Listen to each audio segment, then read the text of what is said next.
રાધનપુરમાં વરસાદી નુકસાન અંગે કોંગ્રેસ આગેવાનોની રજૂઆત। રાધનપુર શહેરમાં છેલ્લા 2 દિવસથી પડેલા અતિભારે વરસાદના કારણે વેપારીઓને મોટા પાયે નુકસાન સહન કરવું પડ્યું છે। શહેરના વિવિધ વિસ્તારોમાં દુકાનોમાં પાણી ઘૂસી જતા વેપારીઓને માલ સામાન તથા રોજગારમાં ભારે નુકસાન થયું છે। આ પરિસ્થિતિને ધ્યાનમાં રાખી રાધનપુર કોંગ્રેસ પક્ષના આગેવાનો વેપારીઓ સાથે સ્થળ મુલાકાતે પહોંચ્યા।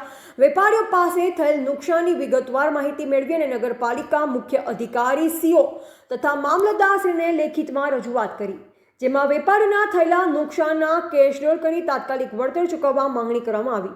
આ પ્રસંગે નગરપાલિકા વિપક્ષ નેતા જાબીર હુસેનભાઈ ભાટી વોર્ડ 2, નગરસેવક જયાબેન ઠાકોર વોર્ડ 1, પ્રદેશ ડેલિગેટ મહેબૂબ ખાન મલેક, અંજુમન સ્કૂલર ટ્રસ્ટી અકરમ ખાન પઠાણ, નગરપાલિકા પૂર્વ પ્રમુખ કાનજીભાઈ પરમાર, મહિલા શહેર કોંગ્રેસ પ્રમુખ સમીરાબેન ઘાંચી, શહેર કોંગ્રેસ મહામંત્રી ઇમરાનભાઈ શેખ, ઉપપ્રમુખ લીલાબેન મકવાણા, લાલાભાઈ પ્રજાપતિ, પ્રકાશભાઈ મકવાણા સહિત અનેક આગેવાનો ઉપસ્થિત રહ્યા। કોંગ્રેસ આગેવાનો દ્વારા વહીવટીતંત્રને સ્પષ્ટ અપીલ કરવામાં આવી છે કે વેપારીઓને થયેલા નુકસાનની તાત્કાલિક સર્વે કરી કેશ ડોલ તૈયાર કરવામાં આવે અને યોગ્ય વળતર ચૂકવી તેમને ન્યાય આપવામાં આવે। ધ ગુજરાત લાઈવ ન્યૂઝ સાથે ગોવાભાઈ આહિર। મેં 2 દિવસ પહેલા નગરપાલિકાના કમ્પાઉન્ડમાંથી ચોકમાંથી લાઈવ થયો હતો। લાઈવની અંદર મેં નગરપાલિકાની પરિસ્થિતિ દેખાડી હતી કે નગરપાલિકા કચેરીની સામે જ કેડસામાં પાણી ભરાયેલા હતા। મેં લોકોને આગ્રહ કર્યું હતું કે આ કેડસામાં પાણી નગરપાલિકા કમ્પાઉન્ડમાં છે તો ગામની શું દશા હશે। આજે જ્યારે અમે ગામની શું દશા તે બાબતે ગામમાં નીકળ્યા તો અમે જોયું કે ગામમાં વેપારીઓની દુકાનને ખૂબ નુકસાન છે। જ્યારે 1 નંબરમાં અમે અમારા સાથે ગયા ત્યાં જોયું તો ઘણા બધા મકાનો ધરાશાયી થઈ ગયેલા છે। તેવી જ રીતે જ્યારે 6 અને 7 નંબર જે પ્રમુખનો વિસ્તાર છે ત્યાં પણ લોકોની પરિસ્થિતિ એટલી ખરાબ છે કે લવિંગજી પોતે ત્યાં રહે છે 7 નંબર ને 6 નંબરના અડીને વિસ્તારમાં, ત્યાં લોકોને સાધન ઉપર પણ જવાય ના તેવી પરિસ્થિતિ છે। લોકો ત્યાં રાડબૂમ કરે છે અત્યારે કે લોકોના ઘરોમાં પાણી પેસી ગયા છે, લોકો બહાર નીકળી શકતા નથી। જેથી સરકારને અમે આગ્રહ કરીએ છીએ કે આ જગ્યાની મુલાકાત લે અને યોગ્ય ઘટતી કાર્યવાહી પાણી બાબતે કરે। જય હિન્દ, જય ભારત। નામ શું છે?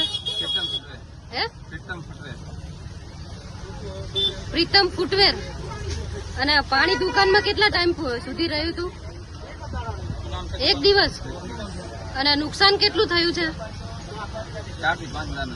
4 થી 5 હજારનું। કોઈ આવી હતું અહીંયા મુલાકાતે? કોઈ નથી આવ્યું। શું નામ છે તમારું? શું નામ છે આપનું સાહેબ? ડોક્ટર છો? હા। અને શું નામ છે હોસ્પિટલનું? Jalaram medical store. પાણી ક્યારનું અંદર દુકાનમાં ભરેલું પડ્યું છે? બરાબર। કોઈ આવ્યું મુલાકાતે?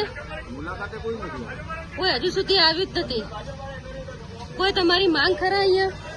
કોઈ માંગ નહીં, ખાલી આજે બસ સ્ટેન્ડની અંદર જે પાણી ભરાય છે એ પાણીનો નિકાલ થાય એટલે અમારા દુકાનમાં પાણી આવતું બંધ થાય। બરાબર।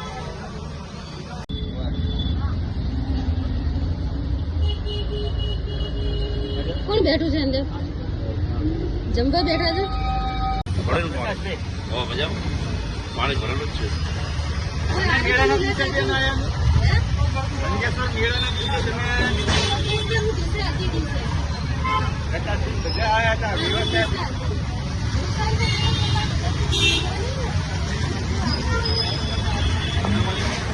નામ છે અમરતભાઈ અરજણભાઈ ઠક્કર, રાધનપુર।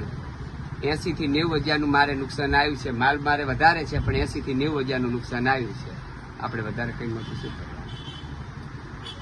દુકાનનું નામ શું છે? જગદીશભાઈ અરજણભાઈ। ક્યાં છે દુકાન તમારી? આ રહી રાધનપુર સબજેલની સામે, લાલબાગની બાજુમાં।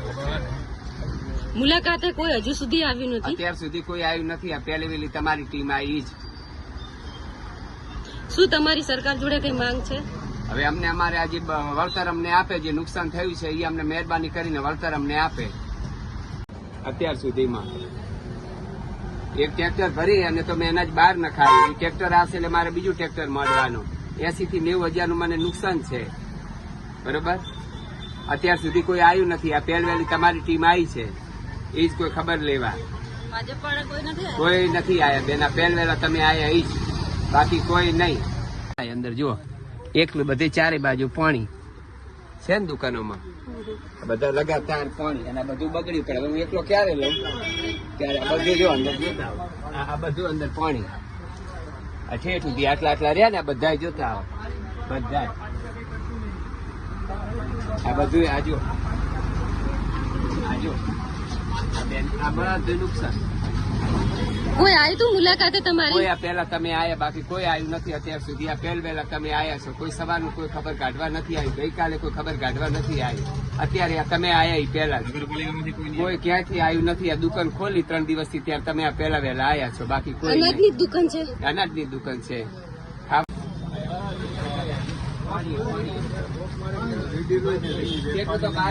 શું નામ છે તમારું? અર્જનભાઈ દામજીભાઈ. અર્જનભાઈ, કેટલું નુકસાન આવ્યું છે તમારે?